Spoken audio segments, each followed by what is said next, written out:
It's going to be an exciting one today. Let's chat about commercial real estate. Robert, welcome to the show. Thanks, Jazz. Thank you for having me. It's Mate. been a while. You keep asking me. You finally held me down. Mate, you are the go-to person for commercial real estate. Thank Whoever you. asks me, Yes. the one phone call I get from anyone, Yep. ask them about commercial, I just stop them there Yep. and say, hang on a second, before you ask further, that's the phone number. You need to speak to Robert. Yeah, all good. exactly. And look, I take those calls. Thank you very much. I help those clients where I can. Yes. Some is obviously just knowledge and picking my brain, which Yeah. is good. I'm okay with that. Exactly. Happy for you to hand out my number. Sorry. Always good, and you can hand it out after this too. Yeah, exactly. But always just happy. I'm just passionate about the industry. What the industry has done over, I guess, the last 10 odd years, and where it's going to hopefully go. Exactly. And like you, man, I just love property. There you go. There you go. That's why I got into real estate, which is going to be a Let's question. talk about that. Let's talk about that. Who's Robert Renner? Yep. What company you own? Yep. And then why commercial? Sure. Just There's a few give questions us here. everything about Yeah, yourself. Just give you everything. Just give us everything. Sure. So I started my career in Queensland. Uh-huh. So I'm ex-Queensland. I used to live in Right. Queensland. That's why you holiday a lot there. Yeah, exactly. That's why you always see photos of me in Queensland. So I'm originally a Queenslander, moved to Victoria to further my career in the entertainment industry. We won't touch that at all today. I met my wife, had kids, and my family's here. At one stage, I decided, okay, I want to pick everyone up and change of career. I was in marketing and sales. Gotcha. Got into real estate in Queensland. The market was basically losing 30% of the industry. Gotcha. 30% of real estate agents were getting out. Oh, wow. I was getting in. I sat in the REIQ office, and there's a big room, massive room, and here I am, all excited to get into real estate. I'm thinking, where are all these people? And it's just me. Wow. Now, there's about 5 people initially when we first started the course. When I finished the course, there was 3 of us. So. Yeah, so I got into real estate then. I did what you did. Went into residential real estate, worked for a large organisation. Right. Was working 7 days a week, just smashing it out. Yeah, wow. Doing quite well. The director loved me, killing the I'm area. sure working 7 days he would love you. Back then I had to, because I had young kids. Yeah. Lived on the Gold Coast, which is the best part of the world, I believe. And just was killing it. And then 7 days a week. Come Valentine's Day it was, we're just having nice lunch with family and friends. I get a phone call, want to make an offer on a property. Right. I said, I'm sorry, I've got to go. Ran the deal till about 10 o'clock at night because I had to go back and get another signature. Right. Fell over 3 days later and went, oh crap, this, here I am working 7 days a week in resi, and all of a sudden the same company I work for, an opportunity came up with these commercial agents. Went, these guys don't work very hard. They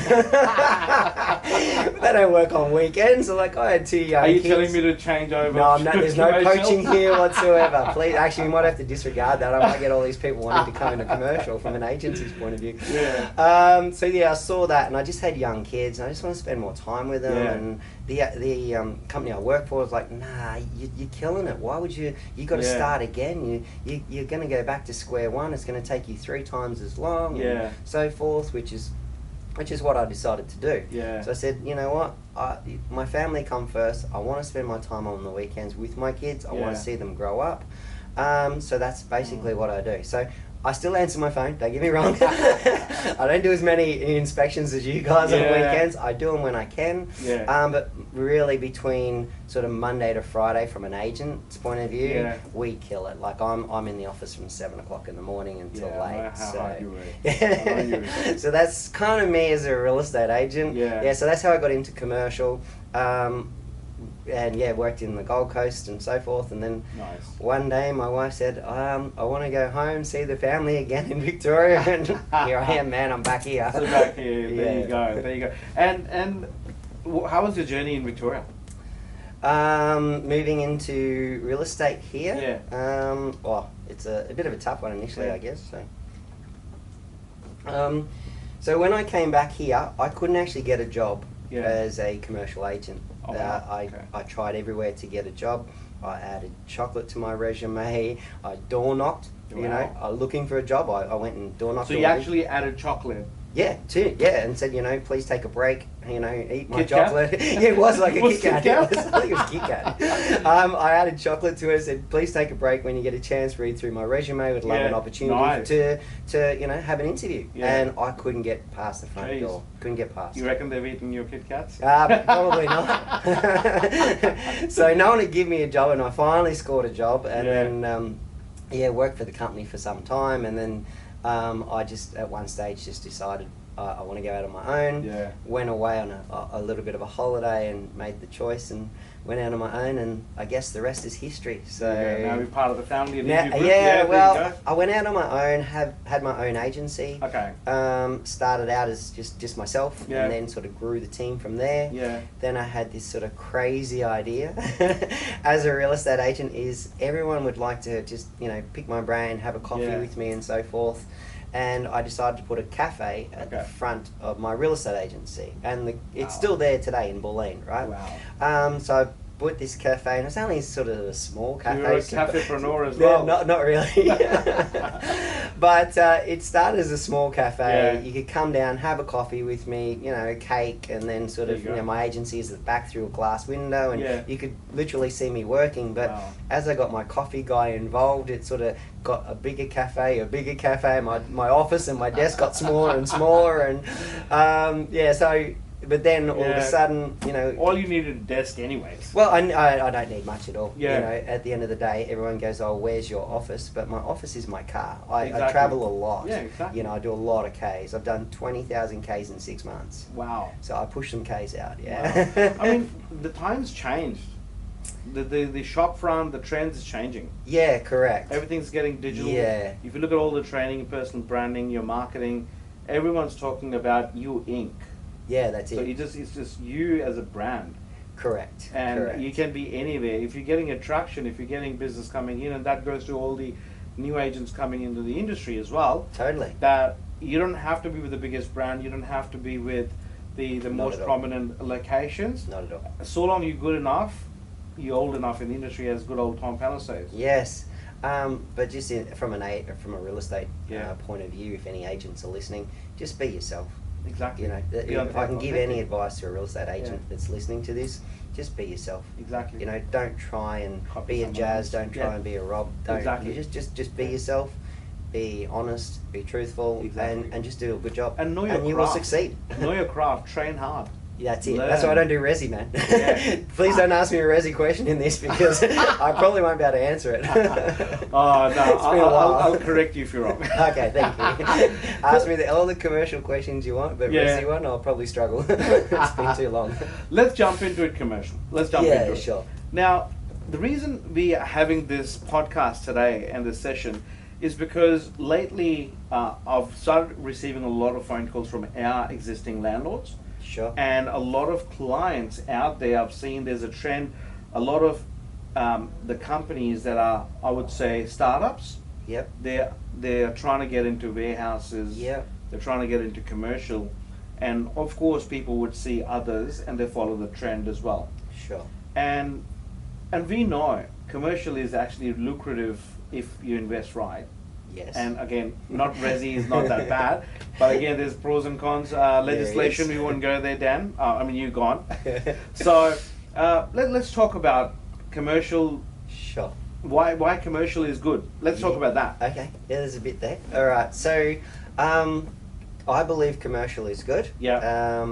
Because it offers so much more, Yeah. I guess, than a residential point. Gotcha. You are dealing with business people. Uh-huh. It is pure numbers. There's no emotion. Right. There's no bathrooms, bedrooms, Yeah. that sort of stuff. It is pure numbers and business. Gotcha. I love that because I like to talk business. Mm. I understand business. I understand different types of business. Yeah. So when I'm looking to put a tenant into a client's property, I ask them a lot of questions about Gotcha. their business. Yeah. I ask them about their business skill. Okay. I ask what sort of money's coming where. I Oh. want to see that they're making money. Right. Because I need to know for my owners that the tenant is going to be good and survive. Gotcha. It kind of works both ways in commercial. Yeah. So some owners agree, and this is going to be a little bit controversial here, but Yeah. some owners agree and some will not. Okay. But at the end of the day, it's still a relationship between the owner and the Correct. tenant. Yes. And the tenant must make money. yeah, to pay the rent. Exactly. If the tenant doesn't make money, then they're not going to afford the rent. Exactly. And then you're going to have an issue further down the track. Exactly. So we want to, manage that type of client coming in, Gotcha. make sure that they can afford to pay the rent, Gotcha. and grow within the business. Yeah. And then hopefully the owners, can appreciate that and work with those tenants. And that goes long term as well. That is purely long term, and that's the beautiful Yeah. thing, I guess, about commercial is that it's a long term relationship. Yes. It's not like a residential property. Yeah. It's 1 year, then another person goes, maybe Exactly. 6 months. And lease breaks. The lease break, etc. You get it. I can see. I can see you sort of already. Your face is like, oh my god. Yeah.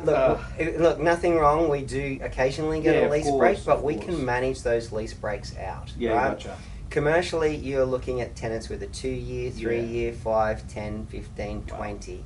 Wow. You've always got the lease term, which is generally a 3 year lease or a 4 year or a 5.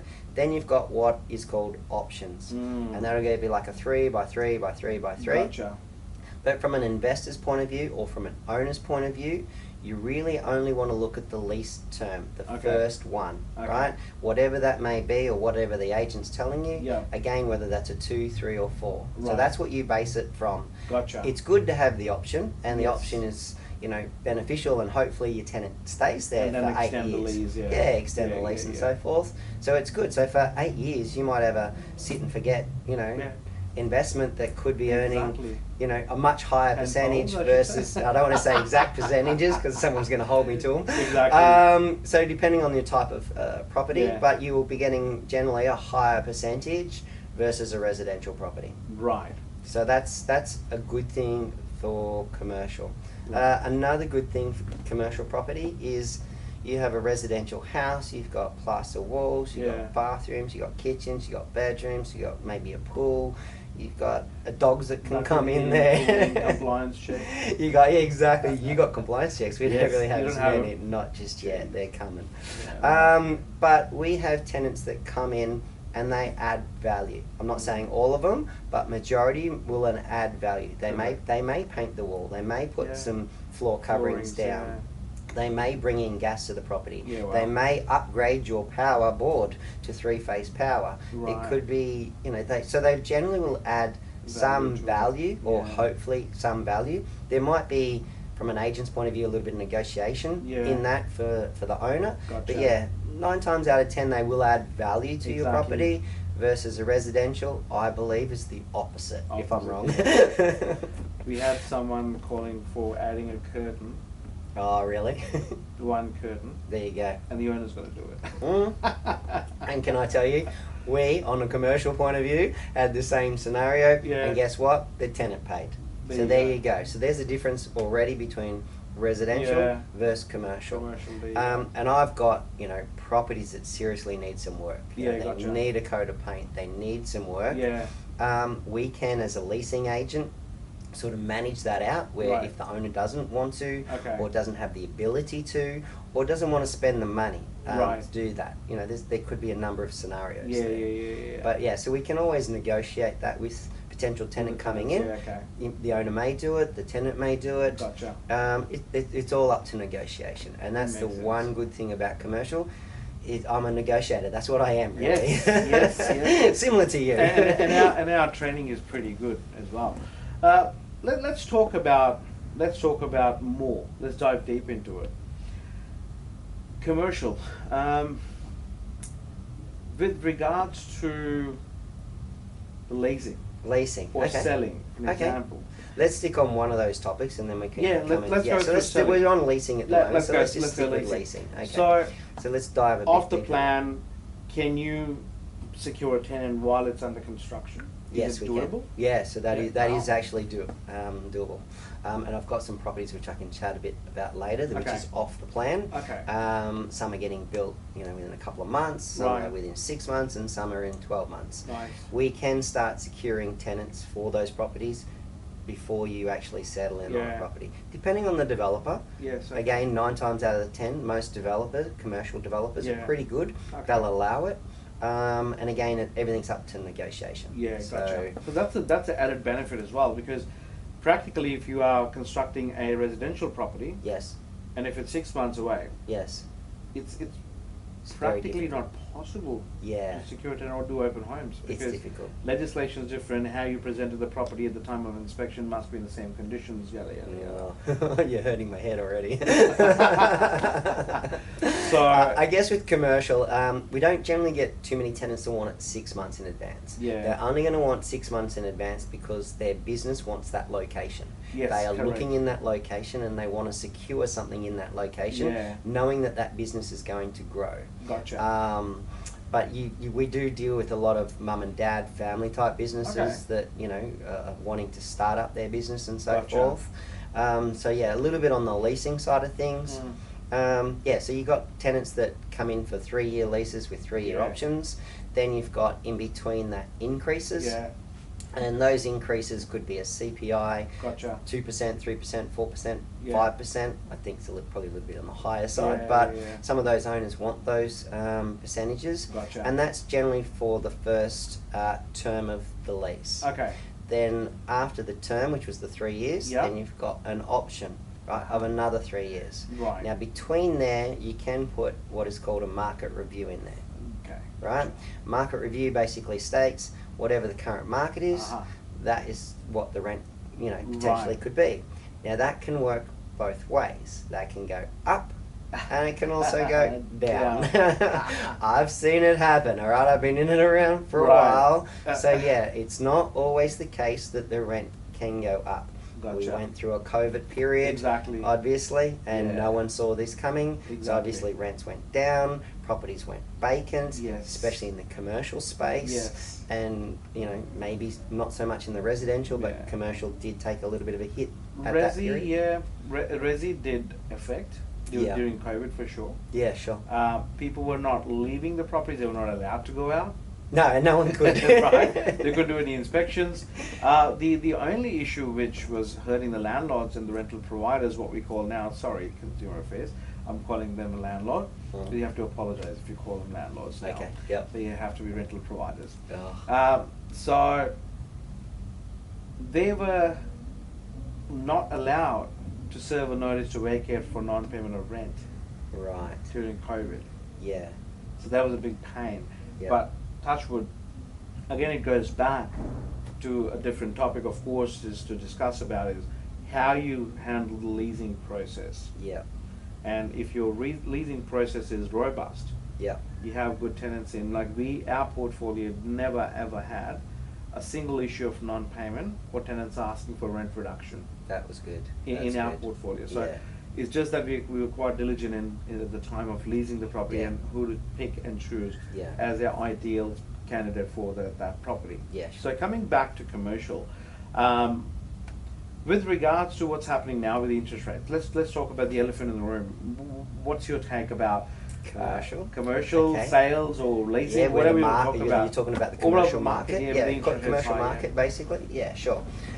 So commercial market across the board, and Yeah. I do speak to other commercial directors. I have a fairly good relationship with other commercial businesses and the directors, and we do speak on a regular basis. Right. I do have some friends in the industry.